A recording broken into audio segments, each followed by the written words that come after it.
እሁድ ህዳር 7 አይቀርም። ሰላም ለእናንተ ይሁን ቅዱሳን።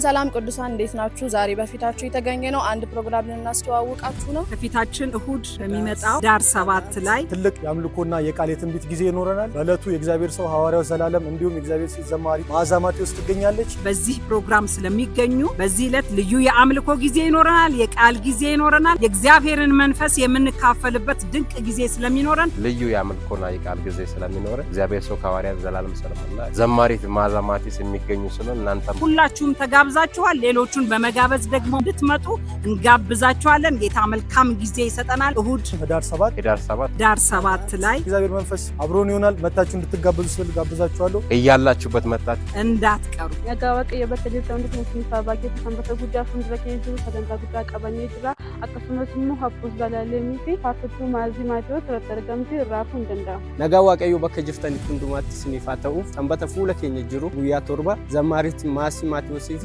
አፖስቶል ዘላለም ዋኑ ተጃጅለኒ ቦሌ ቡልቡላ ናኖ ማረም መዞራ ራናፈ ባየ ነሞ ተጃለን ዋኑ ተጃጅለኒ እንዲከሰኑ አከዱፍተን እስነፈር ግንቦት 7 አይቀሩ። እሁድ ህዳር 7 አይቀርም። ምልክት እንዲሆን እግዚአብሔር እንዴት እንዲጎበኝሽ ምልክት እንዲሆን ካንቺ ቤተሰብ መካከል ያለ ሴት ሰው በአጥገኛ አጥርና አጣብቅኝ ውስጥ ያለ ሰው ያለ ይሄ አጣብቅኝ የበሽታ ጉዳይ አይደለም፣ የምናምን ጉዳይ አይደለም። አንደኛ የህይወት ራይት መንገድ የሳተ ሰው ያለበት ከእግዚአብሔር ጋርም ያለ ህይወት ልክ ያልሆነ ሰው ውዝግብግብ ያለ በአዛብ የተከበበ በጥፋት ጎዳና ያለ ሰው ያለ ሴት ናት አይደለ?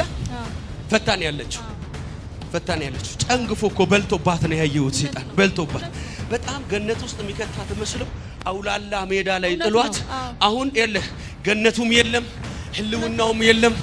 ጠላት ጨንቋን ሊያስጥላት ሰሞኑን እየጸለይኩላት ነበር ለሷ ነገር ባይዘው አንቺ ጭንቅ ውስጥ ስለነበርሽ እኮ ነው እግዚአብሔር ስለሷ ያወራኝ። በ6 ወር እድሜ የማይቀበሉ ሰዎች ማየት እስኪሳናቸው የሚያደርግ እግዚአብሔር እንደ ፈሮ የደረቀ ነገር ከመንገድሽ ፊት ሲሰብረው ምንድን ነው ያደረክባት? ሲበዘብዛት ነው የቆየሁት። ልቀቁኝ ልሂድ። ይዛት የት ነው የምትሄደው? ወደ ቤቷ። ከዛስ አብረን ኑር። አብራችሁ ትኖራላችሁ። እግዚአብሔር ቃል እንደዚህ ይላል፣ የክፉ መናፍስትን ባዩ ጊዜ አንተ የእግዚአብሔር ልጅ ነህ ብለው ሰገዱለት ይላል። ሌጊዮን ለሰገደለት ለኢየሱስ ተመልከት። ቶሎ በል እጅ ወደ ላይ ኢየሱስን በል። ኢየሱስን አልችለውም። አሁን ሰግጄለት ሶስቴ በመጮህ አረጋግጬ ወደ ጥልቅ መሄዴ ነው። ቻው በል።